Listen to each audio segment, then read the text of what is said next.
Magandang umaga po muli sa ating lahat.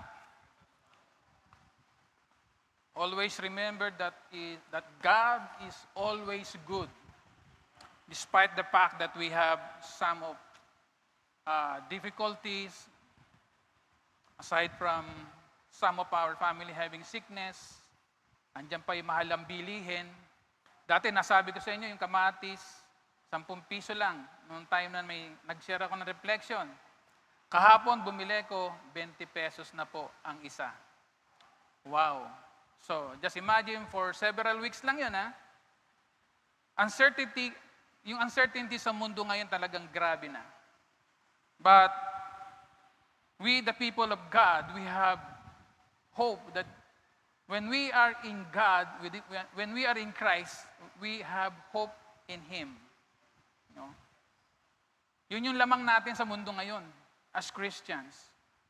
As believer and follower of Christ, wala tayong ibang option but to trust Him and to depend in Him no matter what the world circumstances.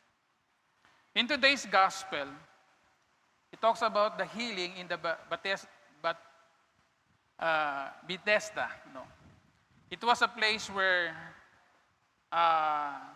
some of the sick people naroon, yung mga bulag, yung mga lame, yung mga crippled. And in that pool, normally,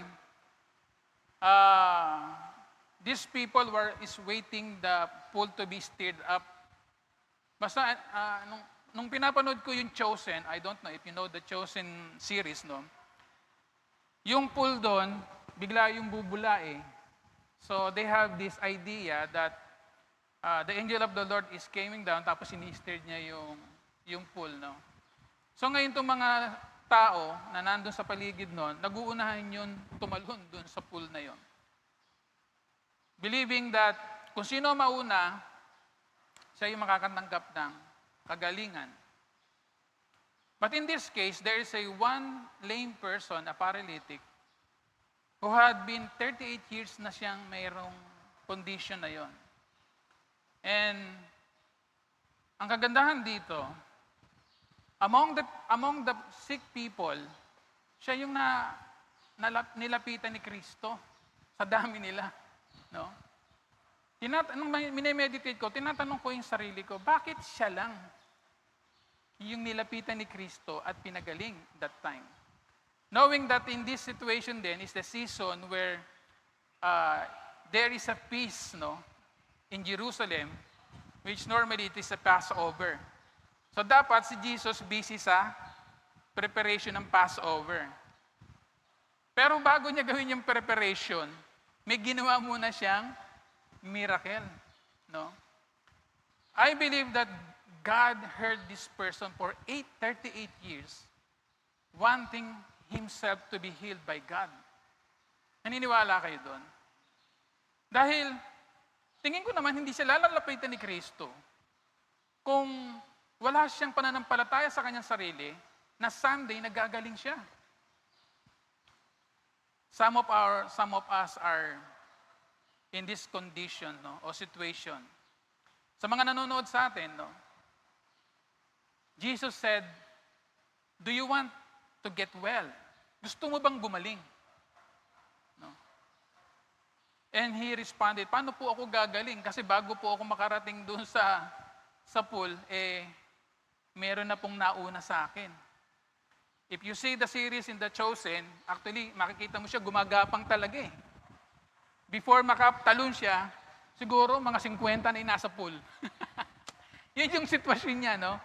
Maganda lang kasi yung nabivisualize mo siya dahil sabi ko nga, makikita mo yung hirap, tapos paulit-ulit pang pinakikita dun sa series na yun ng Chosen, yung ilang beses mula dun sa age, isipin mo, 38 years.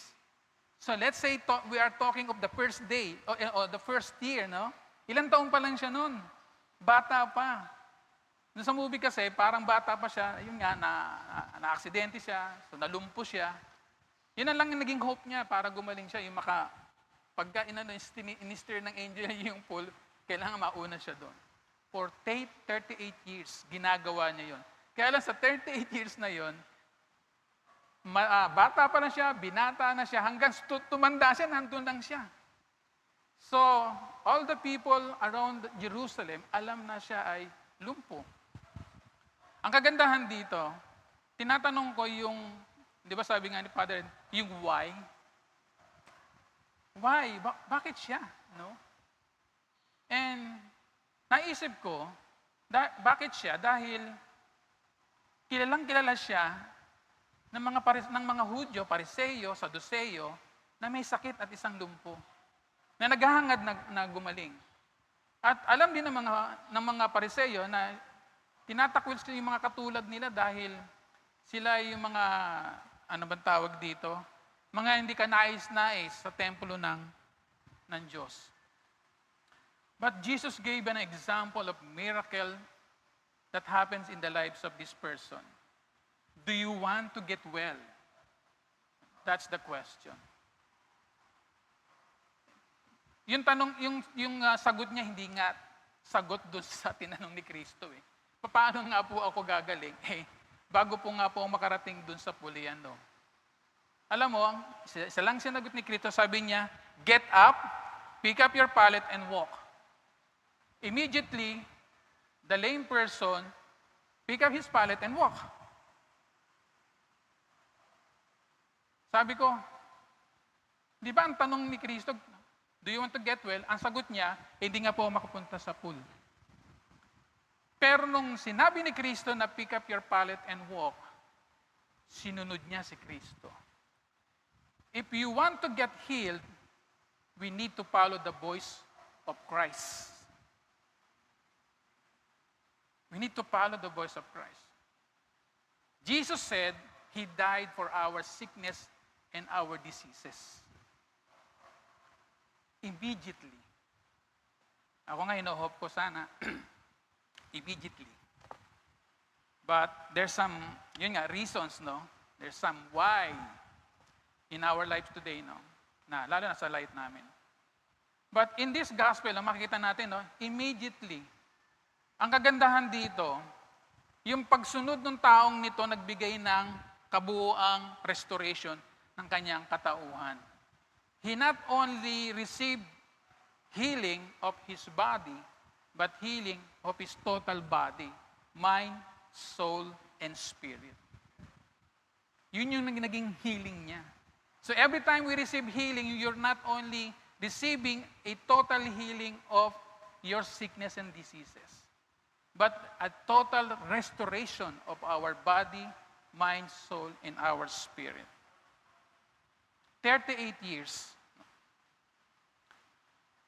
Ginawa ni Kristo to during Sabbath day, and the people around him said, Hoy, bakit mo kukunin yung higaan mo?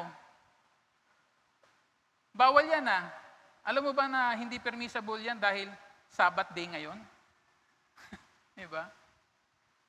Pero ang hindi nila naintindihan ng mga tao nito, na-pick up niya na yung higaan niya bago naman siya nasabihan at umalis eh.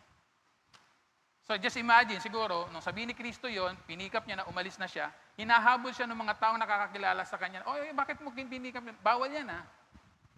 No. Kaya minsan sa buhay natin pag tayo maasenso, minsan na gumaling na tayo, meron pa rin nasasabi ibang tao sa atin, paano ka ba gumaling? No? Paano ka nagkaroon? Diba? But the assurance that we have is that when we are in Jesus, we have the assurance that God is always with us. No matter what people will say, importante po, sumunod tayo sa boses ni Kristo.